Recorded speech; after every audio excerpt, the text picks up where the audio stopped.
November 1942. The German Ninth Army clings to the Rzhev salient, a frozen bulge under relentless Soviet pressure. Among its defenders is Lieutenant Klaus Werner, a 23-year-old Wehrmacht officer whose diary entries chronicle the desperate struggle to hold the city against overwhelming odds. November 10th, 1942. Rzhev, northern outskirts. Rzhev is a graveyard of brick and ice. Our company, 3rd Company, 129th Infantry Regiment, holds a shattered factory district on the Volga's west bank. I command 82 men, down from 120 last month. My MP-40 submachine gun is reliable, but its magazines are dented, hard to load in the cold. My field uniform, greatcoat, scarf, felt boots, is patched, the wool matted with frost. The men's Kar 98K rifles jam from ice. We clean them with rags and vodka when oil runs out. Ammo is scarce, 3 clips per man, no grenades. The environment is merciless. Snow blankets the city, knee-deep, hiding shell craters and mines. The Volga, half frozen, reflects fires from burning warehouses. Temperatures hit minus 20 degrees Celsius, wind cutting through our dugouts. Soviet artillery, 76mm guns, pounds us daily, shaking rubble. Today, we reinforced our line with scavenged beams and barbed wire. My hands, gloved in torn wool, ached as we worked. Soviet snipers watched from across the river, their shots cracking through the silence. Oberstleutnant Hahn, our battalion commander, inspected us. A stern Prussian, he demanded we hold the factory at all costs. His orders feel distant. He's warm in HQ while we freeze. My men are weary. Feldwebel Braun, my deputy, keeps them disciplined. Braun's 30, a butcher from Dresden, steady as stone, always humming folk tunes. We dug in, expecting a Soviet push. I wonder if Berlin knows we're here bleeding for this ruin. November 18, 1942. Rzhev, Volga Riverbank. The Soviets never stop. Today I led a patrol to scout their positions across the Volga near a wrecked bridge. I took Braun, Gefreiter Schultz, and 2 privates, Koch and Weber. My MP-40 was slung, a Luger pistol in my holster for backup, its grip worn smooth. Snow crunched underfoot, the air biting my face. Rzhev's streets are rubble mazes, buildings skeletal, the river a gray scar. I moved low, using walls for cover, scanning for movement. The cold numbed my fingers. I flexed them to keep the Luger ready. At the riverbank, I spotted Soviet trenches 300 meters east, marked by smoke from their fires. Through binoculars, I saw T-34 tanks, hulls dusted with snow, and infantry with PPSH submachine guns. They were massing, maybe 200 men. My heart raced, but I stayed still, signaling Braun to note the coordinates. Schultz's breath was loud. I glared, and he quieted. A Soviet sentry turned our way, 50 meters off. I froze, praying he'd miss us. He didn't, but we slipped back through an alley before he raised the alarm. Back at base, I reported to Hahn. He nodded, scribbling for artillery support. Good work, Werner, he said. Rare praise. Braun clapped my shoulder, humming softly. The patrol cost us nothing but nerves, but I know the Soviets are coming. Rzhev's ruins feel tighter each day. The Volga, a wall we can't cross. December 3rd, 1942. Rzhev, Factory District. Combat is chaos. The Soviets hit our factory line at dawn, a wave of infantry backed by T-34s. My MP-40 was clean, but its 32-round magazine felt light. The men's rifles were iced, bolts sluggish. We had one MG-42, its ammo belts short, manned by Unteroffizier Klein. No mortars, no Panzerfausts. The snow was thigh-deep, rubble slick with ice. The air reeked of gunpowder and burning oil, Soviet shells bursting around us. I positioned the men in trenches using factory walls for cover. Soviet PPSHs chattered, bullets snapping overhead. I fired short bursts, aiming for muzzle flashes. Braun rallied a squad, his Kar 98K barking. Hold the line, I shouted, voice hoarse. A T-34 advanced 100 meters out, its cannon booming. I ordered Klein's MG-42 to focus on infantry, hoping to slow the tank's support. The gun roared, cutting down a dozen Soviets, but a 76mm shell hit our trench. Gefreiter Schultz fell, shrapnel tearing his chest. He gasped, eyes wide, then stilled. Schultz, who shared his wife's letters, always joking about her cooking. We repelled the attack, losing 5 men. Braun dragged Schultz's body to cover, his face grim. I reported to Hahn, who demanded we counterattack. With what? I asked, biting my tongue. He glared, ordering compliance. The factory's ruins are our cage, the Volga our executioner. I cleaned my MP-40, the cold metal grounding me. December 15th, 1942, Rzhev, city center. The company's bleeding out. 58 men, half strength. New replacements, raw recruits, arrived yesterday. Private Miller, 18, fumbled his rifle, ice jamming the bolt. I showed him how to thaw it with a candle, but he's green, eyes wide with fear. Braun keeps them in line, his calm voice a anchor. Rzhev's winter is brutal.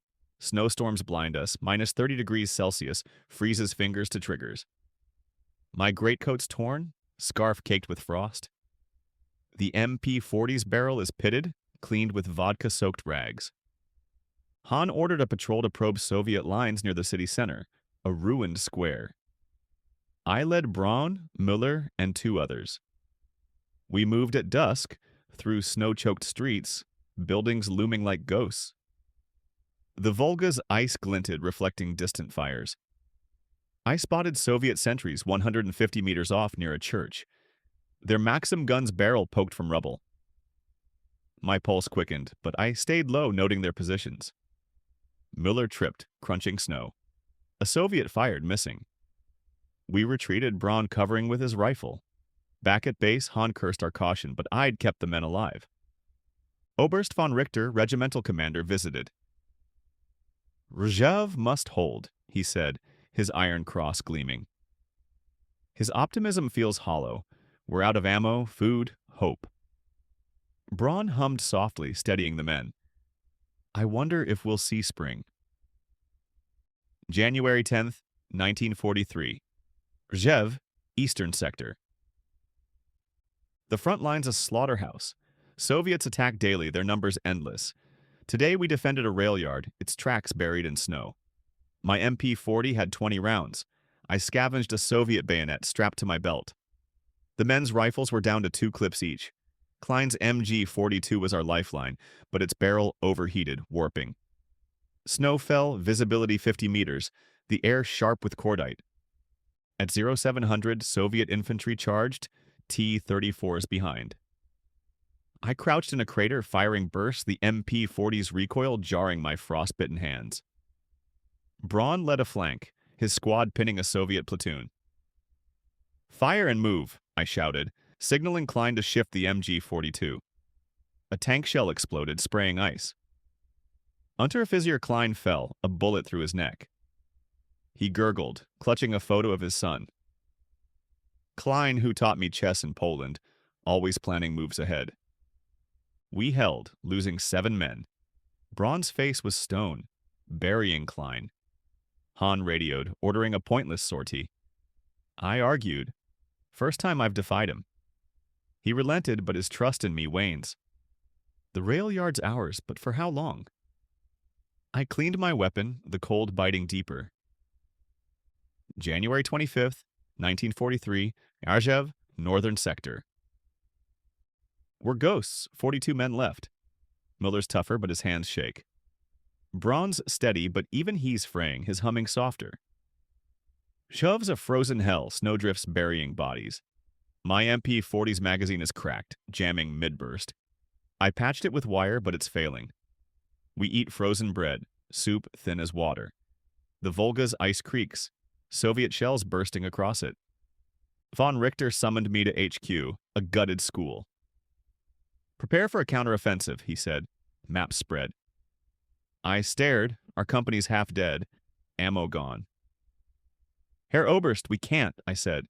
He slammed the table, accusing me of defeatism. Obey, Werner, I saluted, stomach churning. Back at the line, Braun sensed my doubt. We'll do our job, Herr Leutnant, he said, voice firm. His trust keeps me going. Today, we held a bunker complex. Soviet Katyusha rockets screamed, shaking the earth. I coordinated squads, using rubble for cover. The men fought, but each loss cuts deeper. I think of my father, a great war veteran. Duty binds you, he wrote. Duty's all I have left. February 12th, 1943. Rzhev, city center. The Soviets are breaking us. We're 30 men, a skeleton company. The city's a ruin, buildings flattened, snow-stained red. My MP-40's empty. I carry a scavenged PPSH, it's drum magazine heavy. My greatcoat's shredded, boots leaking. We scavenge Soviet coats, they're felt, warm but reeking. The cold's lethal, 35 degrees Celsius. Men losing toes to frostbite. Today, we fought in the city center, a shattered plaza. Soviet infantry stormed, backed by IS-2 tanks. I positioned Braun's squad in a bank's ruins, their rifles cracking. I fired the PPSH, its recoil unfamiliar, downing a Soviet. A tank advanced 80 meters out. I threw a scavenged grenade bundle, missing. Braun lobbed another, disabling the track. We retreated, losing 4 men. Braun took a bullet in the arm, blood soaking his sleeve. I'm fine, he lied, humming through gritted teeth. Hans' orders grow desperate. Hold, attack, die. I questioned them silently, the weight of command crushing me. The Volga's frozen, but the Soviets cross it. I hide this diary in a tin, praying it's found. February 28th, 1943. Rzhev, city center. This is my last entry. Soviets are in the city center, their tanks crushing rubble. We're 18 men huddled in a cellar. I have a Luger, 5 rounds. Snow falls, the air black with smoke. Shells scream, buildings collapse. My body's spent, hands trembling. I think of Braun's courage, Klein's chess, Schultz's letters. They're gone and I'll follow. Today, we face a final Soviet assault. I'll lead my men, not for the Reich, but for them, for Rzhev. If this diary's found, know I fought to the end. Lieutenant Klaus Werner fell on February 28, 1943, during a Soviet assault in Rzhev's city center, weeks before the German withdrawal.